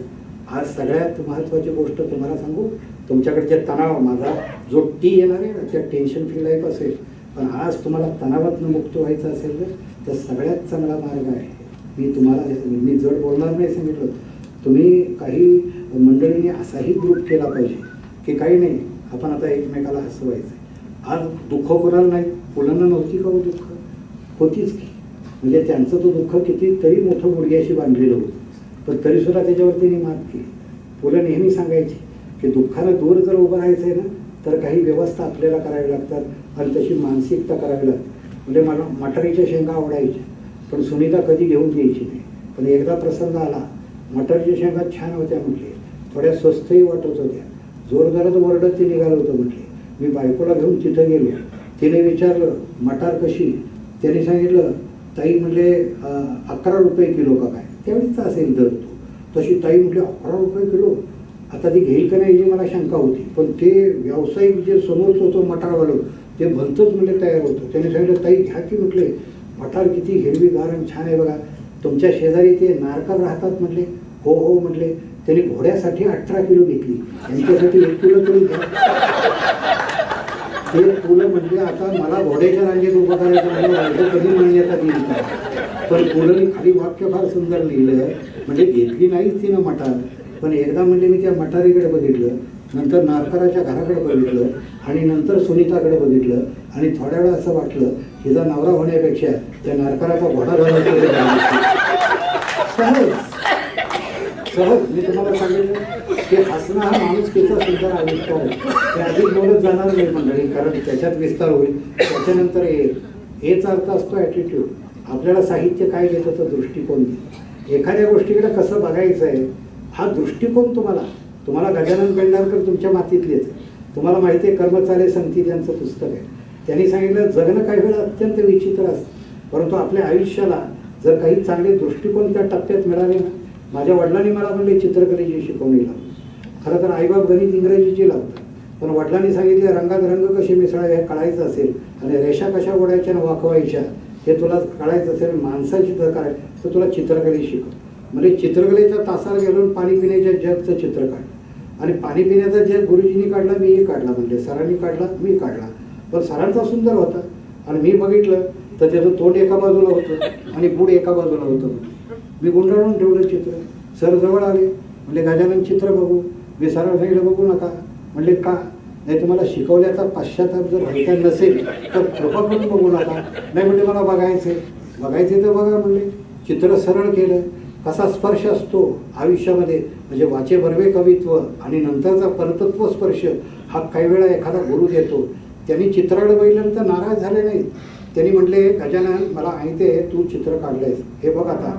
एक शेजारचा खडू घेतला, तो जो तिरका जग होता त्याच्याखाली त्यांनी एक टब काढला, कडेचा निळा रंग होता, त्याच्यात बोटं टाकली आणि सहज बोटं फिरवली आणि त्या टबामध्ये पाणी गेलं.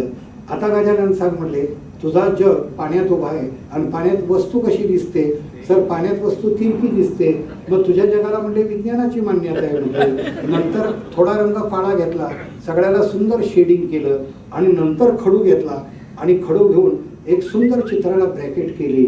आणि खरं सांगतो गजानन पेंढारकरांचं वाक्य आहे की माझं चित्र इतकं घाणेरडं होतं पण ते अतिशय छान दिसायला लागलं. माझं चित्र विचित्रच होतं पण ते आता खरंच छान दिसायला लागलं. सरांना मी म्हटलं सर कसलं घाणेरडं चित्र होतं. तेव्हा सरांनी माझ्या जगण्याला एक नवं मूल्य दिलं आणि सांगितलं बेटा गजानन कित्येक वेळाला आयुष्याच्या वाट्याला असंच विचित्र चित्र येतं, पण विचित्र चित्रामध्ये ज्याला छान रंग भरता येतात त्याला जीवन सुंदर करता येतं.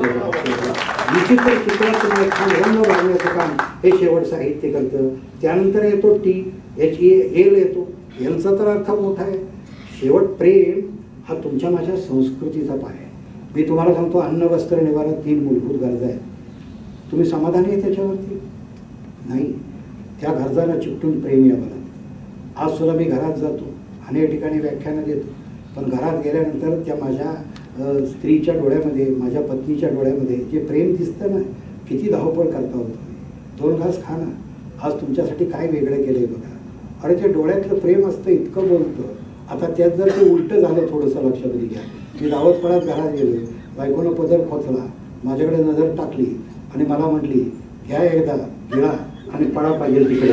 तर मला सांगा माझ्या जगात अर्थात हा डायलॉग ऐकल्याशिवाय सुद्धा काही ना घासगोड लागत नाही, ही सुद्धा वस्तुस्थिती आहे. पण मी नेहमी सांगतो की शेवट अन्नाची चव मंडळी अन्नपदार्थात फार कमी असते, ती जिभेच्या टोकावर जास्त नसते. आणि जिभेची टोकं आपल्या ताब्यात असतील ना, अरे पहा तुम्ही की जीभ 2 कामं करते. एक काम पहिलं सगळ्यात महत्त्वाचं की ताटातलं अन्न ओठातनं पोटात टाकलायचं पहिलं काम. आणि जिभेचं दुसरं काम असतं पोटातल्या भावना ओठातनं बाहेर टाकायच्या.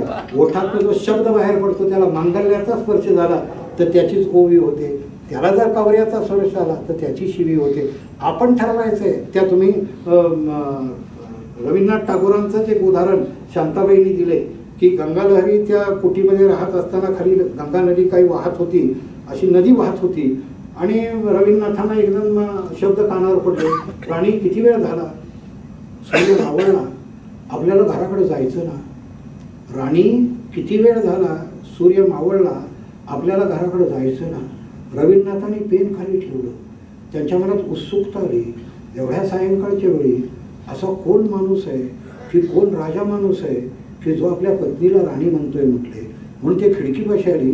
त्यांनी खाली बघितलं आणि कपाळाला हात लावला. कुणी राणी बिणी तिथे नव्हती. एक गुराखी म्हशीला म्हणत होतं, राणी किती वेळ झाला, सूर्य मावळला, आपल्याला घराकडे जायचं ना. म्हणजे गुराखी म्हशीला राणी म्हणते आणि आम्ही प्रेमानं घरातल्याच राणीला म्हस म्हणतो. तेव्हा काही गोष्टी सुद्धा आपण ठरवतो. म्हणून मी तुमच्यासमोर सगळं टाकून चाललोय, हे लक्षात घ्या. शेवट हे सगळं भावनेचं नातं. हा जो भावपिंड मला घडवायचा आहे. थोडा गमतीकडे गेलो पण शेवट येतो टीकडं. तो जो प्रेमाचा भाग आहे की जो मी आत्ता मांडला तो व्यक्ती सापेक्ष आहे बरं का. माझ्याकडनं जर काही चुकून कोणाचा, कारण काही वेळा मला लोक चिडतात माझ्याकडे येतात.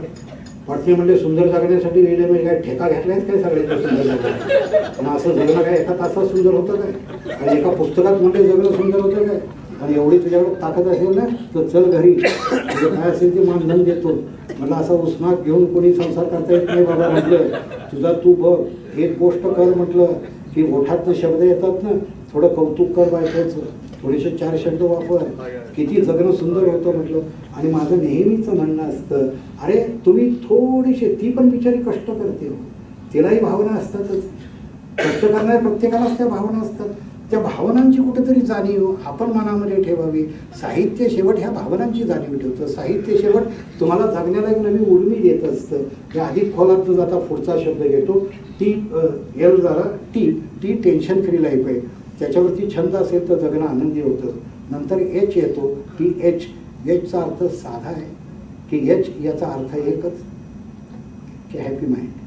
कधी होतं हॅपी माइंड? चांगली मूल्य, चांगल्या सवयी, चांगला दृष्टिकोन सकारात्मक असावा, मूल्य उदात्त असावी, खरंच जगणं सुंदर होतं. जसं वृक्ष छाया देतो, माती माया देते, वारा श्वास देतो, फुलं वास देतात. मग माणसानं काय द्यावं? माणसानं प्रेम द्यावं, प्रेम घ्यावं, एकमेका हात द्यावा आणि छान संस्कृतीचं गाणं गावं. आणि या सगळ्या संस्कृतीचं गाणं गाण्यासाठी शेवट तुम्हा सगळ्या मंडळींनी मी एक सांगेन की शेवट वक्ता असू द्या.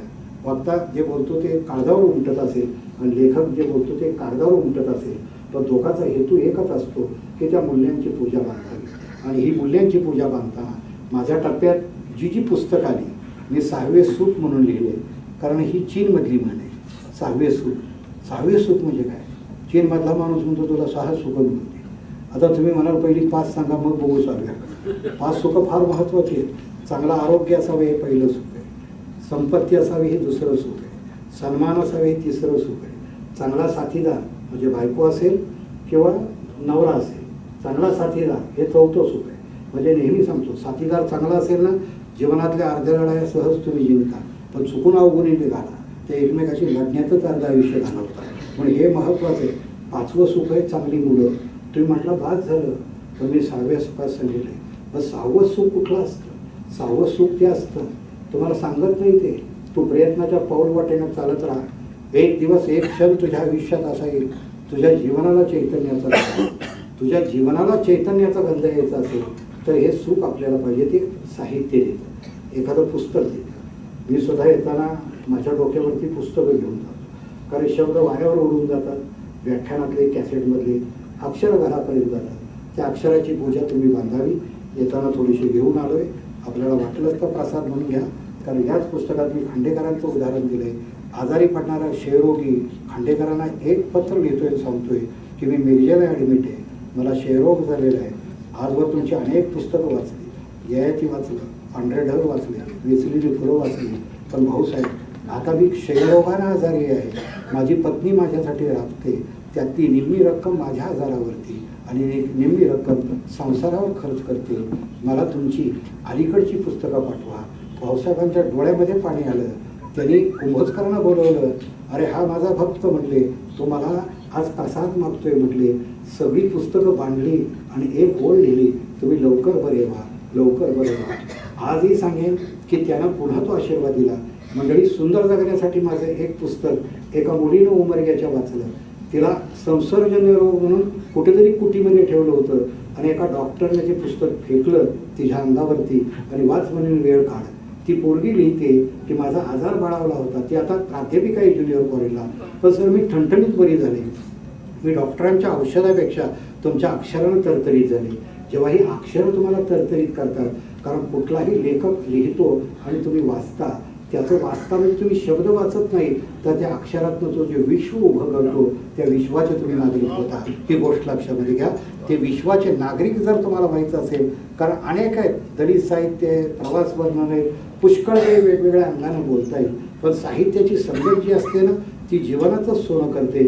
माझ्या एका कवी मित्रानं प्राध्यापक संतोष काळेने लिहिलंय, जेवढा अंगण पायाखाली तेवढंच नाचावं, आभाळाचं पुस्तक प्रत्येकाने वाचावं. प्रत्येकाच्या गळ्यात दडलेलं एक गाणं आहे, गाणं गावं प्रत्येकाने, गळ्यासाठी अडू नये आणि गाणाऱ्याच्या वाटेवर काटा म्हणून कधी पडू नये. वेचावी शब्द फुलं. माझी आई आज वृद्ध आहे, 80 वर्षाची. 4:30ला उठते, फुलं गोळा करते, त्याच्या माळा तयार करते, तिथल्या गणपतीला जाते, गणपतीला माळा. मी प्राचार्य असलो तरी रोज देवळात जातो, देवाला नमस्कार करतो. देव माझा आईच्या फुलांनी सजलेला असतो. मी त्या देवाकडे बघत एक सांगतो, देवा माझ्या आईच्या फुलांनी तू सजलायस, शब्द फुलांनी माणूस सजवायचं काम नाही करेल. मला ताकद दे, मला आशीर्वाद दे. वेचावी शब्द फुलं गुंफाव्यात मला आणि सजवावेत अंतःकरणाचे देहावे.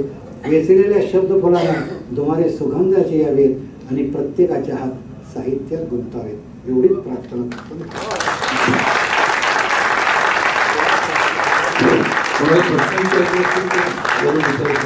अरे म्हणजे तुम्ही मला जातीवंत शिक्षक केला.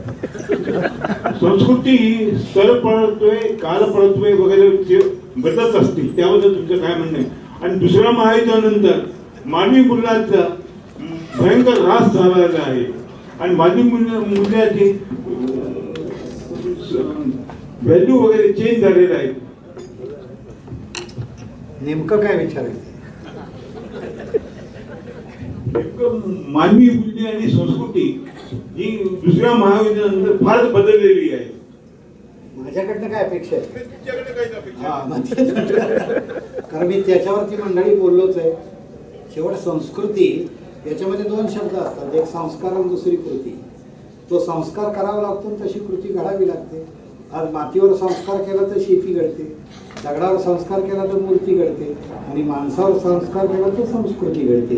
शेवट संस्कृतीसाठी संस्कार गरजेचा असतो. तुम्ही म्हणता ते सत्य आहे आणि वास्तव आहे. मूल्य आणि संस्कृती परिवर्तनशील, ती बदलतच राहणार आहे. पहिलीच मूल्य आपण चिकटून घेतली पारंपरिक मूल्यांशी तर जगणं कदाचित अवघड होईल. काळाच्या बरोबर धावता आलं पाहिजे, काही नवी मूल्य स्वीकारता आली पाहिजे. पण तुम्हाला जाताना एका गोष्टीची आठवण करून देतो. 1964ला जेव्हा विवा शिरवाडकरांनी मडगावमध्ये भाषण केलंय, त्या भाषणाचा शेवट कधीतरी वाचा. त्याच्यामध्ये त्यांनी सांगितलंय की दुसऱ्या महायुद्धानंतर या क्षितिजावरती काही मायावादी गोष्टी आता यायला लागल्या आहेत, ज्या अनिष्ट आहेत, ज्या विसंगत आहेत आणि या मायावादानं जर आमच्याकडची संस्कृती पोखरून काढली तर मला नवल वाटणार नाही. हा मायावाद आपल्याला वेळीच रोखावा लागेल. त्या मायावादालाच आपण आज चंगळवाद म्हणतो. लक्षामध्ये घ्या की आज खऱ्या दृष्टीनं तुम्हाला मी सांगेन की मंडळी, या चंगळवादानं म्हणजे जसं तुम्ही ययाती वाचता खांडेकरांचं ययाती काय, आज ययाती दिसत नाही काय आपल्याला? एक त्यावेळीचा ययाती स्त्री मोहानं वेळा झाला होता. आजचे ययाती कुठल्या कुठल्या गोष्टीने वेळे झाले, पण ते ययातीच आहेत हे लक्षामध्ये घ्या. हे ययाती जर आपल्याला त्याच्यावर मात करायची असेल, कारण पहा सगळ्याच संस्कृतीमध्ये धर्म असेल, शास्त्र असेल, नीती असेल, ह्या सगळ्या तुमच्या प्रगतीला पूरक गोष्टी असतात. परंतु प्रगती सुद्धा 2 आपण प्रकारची मोजली जातो. काही वेळा आपण असं म्हणतो की माझी भौतिक प्रगती, पण मी नेहमी सांगतो भौतिक बरोबर तुमची आत्मिक प्रगती व्हायला पाहिजे. आनंद सुद्धा कसा असतो, 2 प्रकारचा असतो. बघा, तुम्ही एखादं चित्र बघितलं, आज मी हे बघितल्यानंतर मला आनंद झाला, हा नेत्रानंद आहे. रांगोळी बघितली, तुम्हाला आनंद झाला, हा सुद्धा नेत्रानंद आहे. चांगलं गाणं ऐकलं तुम्हाला आनंद झाला, हा कर्णानंद आहे. पण चांगलं साहित्य वाचलं तर तो आत्मानंद आहे. ही गोष्ट लक्षात घ्या. आपल्याला आत्मानंदही मिळवायचा आणि हा आत्मानंद मूल्यातनं मिळू शकतो. त्याच्यावर माझा विषय. मला वाटते परत एक भाषण सुरू होईल. सर, जग सध्या 3ऱ्या महायुद्धाच्या उंबरठ्यावर आहे. सध्या मला अवघड माझ्या साहित्याशी कनेक्टिंग, कारण हो. जर राज्यशास्त्र आणि तुमच्याकडची काही मंडळी असेल तर त्यांनी त्याची उत्तरं द्या. आलं का लक्षात? कारण प्रश्न विचारणं सोपं असतं, उत्तर देणं अवघड असतं काही वेळेला. नाही, माझा म्हणून, प्रश्न माझी साहित्याला जेवढी धरूनच आहे. क्षमता आहे तेवढ्यानुसार तुम्हाला मी उत्तर देऊ शकेन. माझा प्रश्न असा साधा आहे की सध्या जगावर तिसऱ्या महायुद्धाचं ढग आहे. अशा परिस्थितीत साहित्य कसं पूरक ठरू शकतं, एवढाच प्रश्न आहे. मी मगाशी तुम्हाला म्हटलं तसं की साहित्य हा एक असा पर्याय आहे की तुम्हाला त्या गोष्टीकडं डोळसपणे बघायला शिकवतो. अर्थात तुम्ही कोणत्या प्रकारचं साहित्य वाचता त्याच्यावर हे बऱ्याच वेळा अवलंबून असतं. एक प्रकारचं साहित्य तुम्ही वाचलं तर तुमची मानसिकता त्या पद्धतीची होऊ शकते. आज मला हे वास्तव जाणवत आहे की या सगळ्याचे ढग तुमच्या अवतीभोवती सगळे गोळा झाले आणि काही प्रश्न असे असतात ज्याची सगळ्याची उत्तरं साहित्य नाही देऊ शकत. काही प्रश्नांची उत्तरे राजकारत्यांनी द्यायची असतात आणि राजकारत्यांना सावध करण्याचं काम, त्यांना जाब विचारण्याचं काम, त्यांना त्या दिशेला आणण्याचं काम हे आपण मंडळींनी केलं पाहिजे. आज तुम्ही मला सांगा की या परिस्थितीमध्ये मी तुम्हाला मगाशी एका ह्याचं उत्तर, दुसरं महायुद्ध पेटलं होतं. हिटलरच्या वेळेस सुद्धा ज्यूंच्या वरती नाझींच्याकडनं असेच अत्याचार होत होते आणि त्या सगळ्या अत्याचारांच्यामध्ये अशा छळ छावण्या उभ्या केल्या की एखादी स्त्री असेल तर तिच्या अंगावर विषारी वायू सोडायचा, एखादा पुरुष असेल त्याला विद्युत भट्टीत घालून जाळायचा. पण तिथंच तो व्हिक्टर फ्रँकल आहे, तो हे सगळं सहन करत बाहेर पडला आहे. आणि मग त्याच्यानंतर त्यानं पुस्तक लिहिले लोगोथेरपी. ही लोगोथेरपी जी आहे ती मी ह्या पुस्तकात लोगोथेरपीवर स्वतंत्र लिहिलं आहे की शेवट काही परिस्थितीमध्ये जगायचं कसं आणि कशासाठी याची उत्तरे जी आहे ती लोगोथेरपी देते. कारण हा जो प्रश्न पडतो का, त्या काची उत्तर अनेक असतात आणि प्रत्येकाच्या परीने ते वेगवेगळं उत्तर असतं. पण एक त्या परिस्थितीमध्ये तेंडुलकरांनी मागे एकदा मला असं सांगितलं होतं की स्वातंत्र्य मिळाल्यानंतर सुद्धा काही लोकांच्या अशा अपेक्षा होत्या की स्वातंत्र्याची काही गोड फळं आपल्याला मिळतील, पण ती मिळाली नाही. आणि एक आधुनिक मनोअवस्था निर्माण झाली. ती मनोअवस्था अशी होती की आता कुणीच माझं नाही आहे, माझ्यासाठी कुणीच नाही. ही जी एक वैफल्यग्रस्त अवस्था येते त्यातनं जी व्यक्तिमत्व दुभंगतात, ही दुभंगू नये याच्यासाठी ते काही संस्कार गरजेचे आहेत. तुम्ही, मला असं वाटतं की ओ माय गोडसे सुद्धा पुस्तक कधीतरी वाचा. अशी दुभंगलेल्या व्यक्तिमत्वाची मंडळी असतात, त्यांच्यावर संस्कार कसा करायचा, कुठल्या कुठल्या साधनांनी, आणि त्या संस्काराच्या अनेक पद्धती आहेत. आता त्या तुम्हाला अभ्यासावं लागेल.